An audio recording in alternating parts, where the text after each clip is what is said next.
خلافت و ملوکیت کے حوالے سے ماخذ کی بحث۔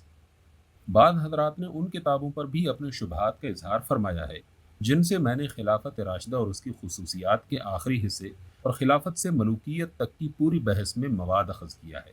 دراصل یہ دو قسم کے ماخذ ہیں، ایک وہ جن سے میں نے کہیں کہیں ضمناً کوئی واقعہ لیا ہے، یعنی ابن ابی الحدید، ابن قتیبہ اور المسعودی، دوسرے وہ جن کی روایات پر میں نے اپنی ساری بحث کا مدار رکھا ہے، یعنی محمد بن سعد، ابن عبد البر، ابن الاسیر، ابن جریر طبری اور ابن کثیر۔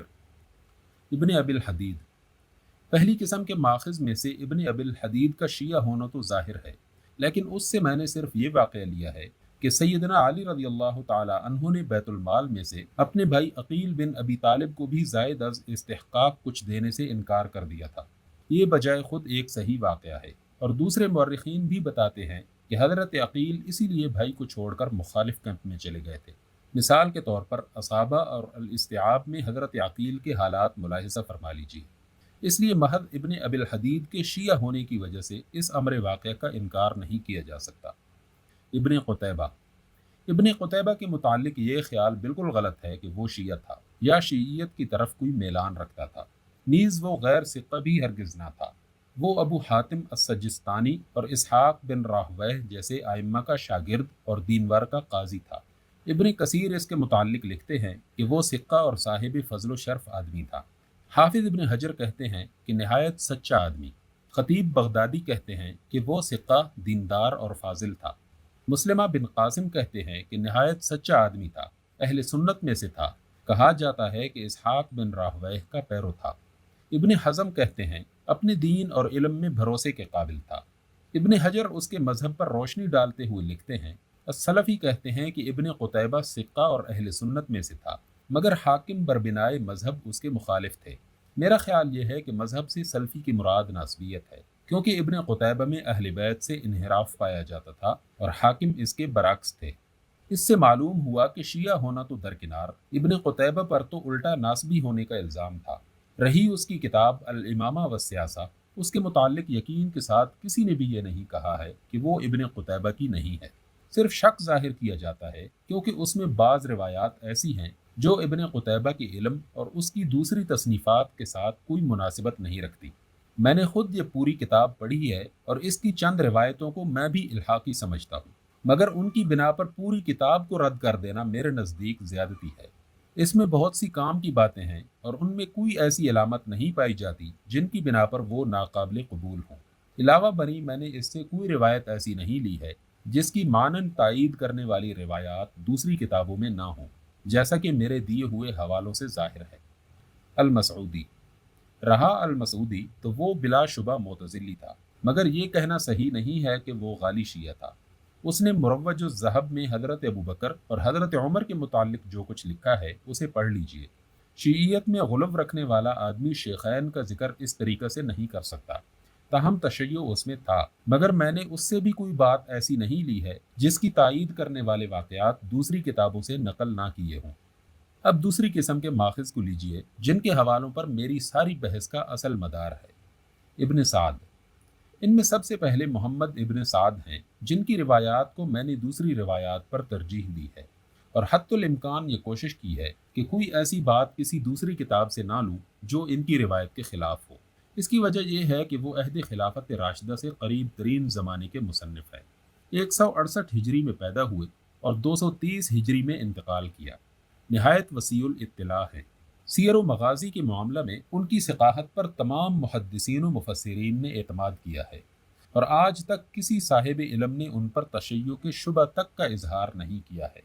خطیب بغدادی کہتے ہیں محمد بن سعد ہمارے نزدیک اہل عدالت میں سے تھے، اور ان کی حدیث ان کی صداقت پر دلالت کرتی ہے کیونکہ وہ اپنی اکثر روایات میں چھان بین سے کام لیتے ہیں۔ حافظ ابن حجر کہتے ہیں وہ بڑے ثقہ اور محتاط حفاظ حدیث میں سے ہیں۔ ابن خلقان کہتے ہیں وہ سچا اور ثقہ تھا۔ حافظ سخاوی کہتے ہیں وہ ثقہ ہیں اگرچہ ان کے استاد واقعی ضعیف تھے۔ ابن طغری بردی کہتے ہیں ان کی توثیق یحییٰ بن معین کے سوا تمام حفاظ نے کی ہے۔ خود ان کے استاذ واقدی کو بھی حدیث میں تو ضعیف کہا گیا ہے، مگر سیر و مغازی کے معاملہ میں تمام اہل الحدیث ان پر اعتماد کرتے ہیں۔ اور یہی حال ان کے دوسرے اساتذہ مثلاً ہشام بن محمد بن الصائب الکلبی اور ابو معشر کا ہے کہ سیرت اور غزوات کی تاریخ کے معاملہ میں سب نے ان پر اعتماد کیا ہے۔ ابن جریر طبری، دوسرے ابن جریر طبری ہیں جن کی جلالت قدر بحیثیت مفسر، محدث، فقیہ اور مورخ مسلم ہے۔ علم اور تقوی دونوں کے لحاظ سے ان کا مرتبہ نہایت بلند تھا۔ ان کو قضاء کا عہدہ پیش کیا گیا مگر انہوں نے انکار کر دیا۔ دیوان المظالم کی صدارت پیش کی گئی، اس کو بھی انہوں نے قبول نہ کیا۔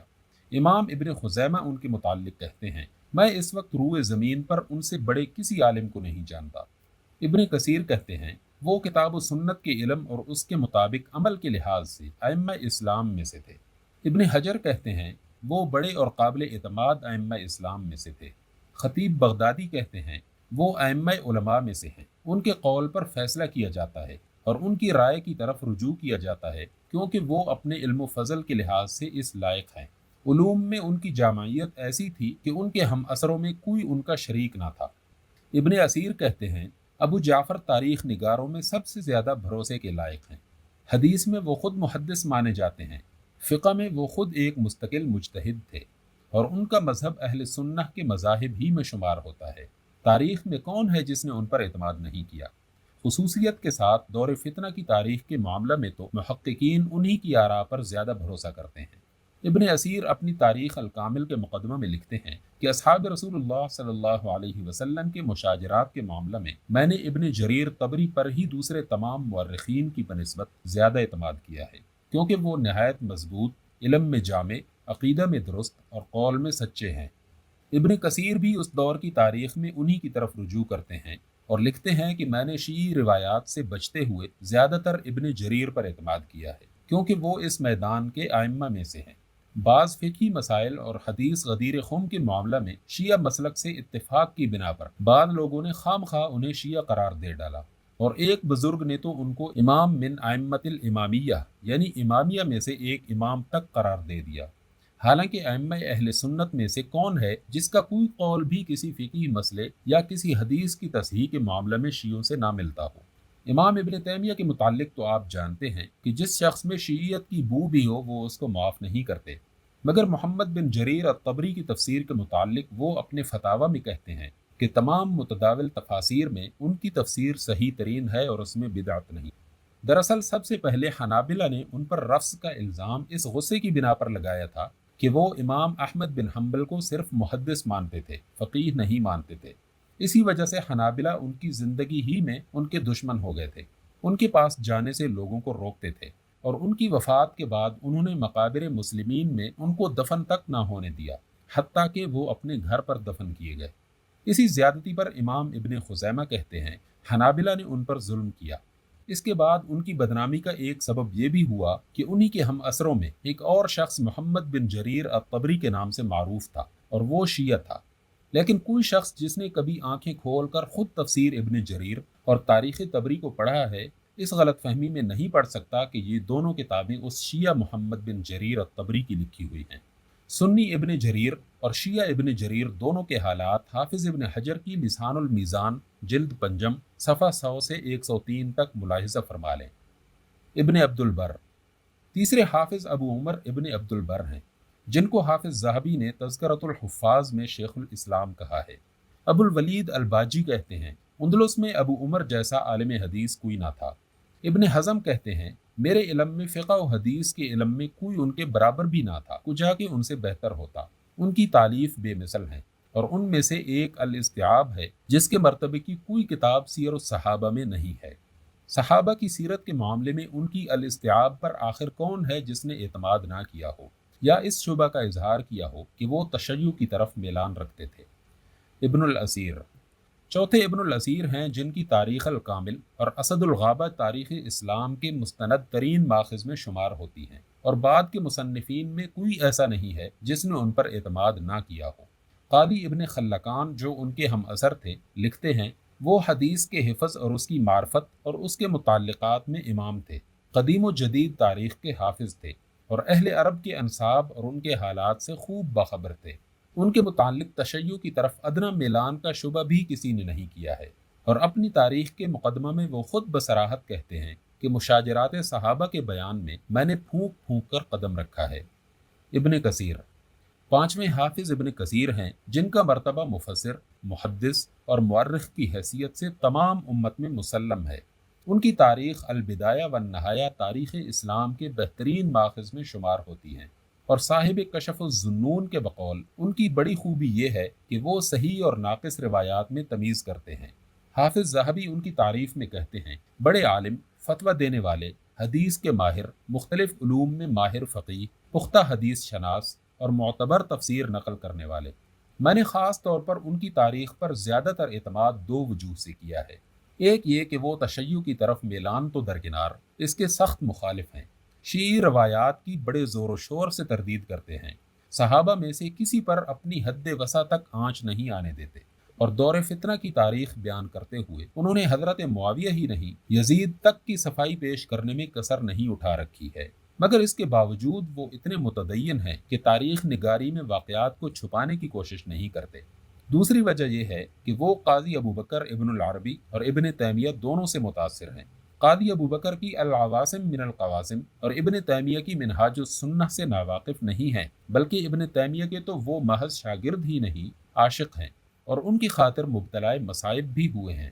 اس لیے میں یہ شبہ تک نہیں کر سکتا کہ وہ شیعی روایات سے کچھ بھی متاثر ہو سکتے ہیں، یا ان کو ماخذ کرنے میں کسی قسم کا تساہل برت سکتے ہیں، یا ان بحثوں سے واقف نہ تھے جو قاضی ابوبکر اور ابن تیمیہ نے کی ہیں۔ کیا یہ تاریخیں ناقابل اعتماد ہیں؟ اب غور فرمائیے، یہ ہے وہ ماخذ جن سے میں نے اپنی بحث میں سارا مواد لیا ہے۔ اگر یہ اس دور کی تاریخ کے معاملہ میں قابل اعتماد نہیں ہے تو پھر اعلان کر دیجئے کہ عہد رسالت سے لے کر 8ویں صدی تک کی کوئی اسلامی تاریخ دنیا میں موجود نہیں ہے، کیونکہ عہد رسالت کے بعد سے کئی صدیوں تک کی پوری اسلامی تاریخ، شیخین کی تاریخ سمیت انہی ذرائع سے ہم تک پہنچی ہے۔ اگر یہ قابل اعتماد نہیں ہے تو ان کی بیان کی ہوئی خلافت راشدہ کی تاریخ اور ائمہ اسلام کی سیرتیں اور ان کے کارنامے سب اکاذیب کے دفتر ہیں، جنہیں ہم کسی کے سامنے بھی وثوق کے ساتھ پیش نہیں کر سکتے۔ دنیا کبھی اس اصول کو نہیں مان سکتی، اور دنیا کیا، خود مسلمانوں کی موجودہ نسلیں بھی اس بات کو ہرگز قبول نہیں کریں گی کہ ہمارے بزرگوں کی جو خوبیاں یہ تاریخیں بیان کرتی ہیں وہ سب صحیح ہیں، مگر جو کمزوریاں یہی کتابیں پیش کرتی ہیں وہ سب غلط ہیں۔ اور اگر آپ کا خیال یہ ہے کہ شیعوں کی سازش ایسی طاقتور تھی کہ ان کے دسائس سے اہل سنت کے یہ لوگ بھی محفوظ نہ رہ سکے، اور ان کی کتابوں میں بھی شیعی روایات نے داخل ہو کر اس دور کی ساری تصویر بگاڑ کر رکھ دی ہے، تو میں حیران ہوں کہ ان کی اس خلل اندازی سے آخر حضرات ابوبکر و عمر کی یہ سیرت اور ان کے عہد کی تاریخ کیسے محفوظ رہ گئی۔ وکالت کی بنیادی کمزوری۔ ماخذ کی اس بحث کو ختم کر کے آگے بڑھنے سے پہلے میں یہ بات بھی واضح کر دینا چاہتا ہوں کہ میں نے قاضی ابوبکر ابن العربی کی العواصم من القواسم اور امام ابن تیمیہ کی منہاج السنہ اور حضرت شاہ عبدالعزیز کی تحفہ اثنا عشریہ پر انحصار کیوں نہ کیا؟ میں ان بزرگوں کا نہایت عقیدت مند ہوں، اور یہ بات میرے حاشیے خیال میں بھی نہیں آئی کہ یہ لوگ اپنی دیانت و امانت اور صحت تحقیق کے لحاظ سے قابل اعتماد نہیں ہیں، لیکن جس وجہ سے اس مسئلے میں نے ان پر انحصار کرنے کے بجائے براہ راست اصل ماخذ سے خود تحقیق کرنے اور اپنی آزادانہ رائے قائم کرنے کا راستہ اختیار کیا، وہ یہ ہے کہ ان تینوں حضرات نے دراصل اپنی کتابیں شیعوں کے شدید الزامات اور ان کی افراط و تفرید کے رد میں لکھی ہیں، جس کی وجہ سے عملاً ان کی حیثیت وکیل صفائی کی سی ہو گئی ہے، اور وکالت خواہ وہ الزام کی ہو یا صفائی کی، اس کی عین فطرت یہ ہوتی ہے کہ اس میں آدمی اسی مواد کی طرف رجوع کرتا ہے جس سے اس کا مقدمہ مضبوط ہوتا ہو، اور اس مواد کو نظر انداز کر دیتا ہے جس سے اس کا مقدمہ کمزور ہو جائے۔ خصوصیت کے ساتھ اس معاملے میں قاضی ابوبکر تو حد سے تجاوز کر گئے ہیں، جس سے کوئی ایسا شخص اچھا تاثر نہیں لے سکتا جس نے خود بھی تاریخ کا مطالعہ کیا ہو۔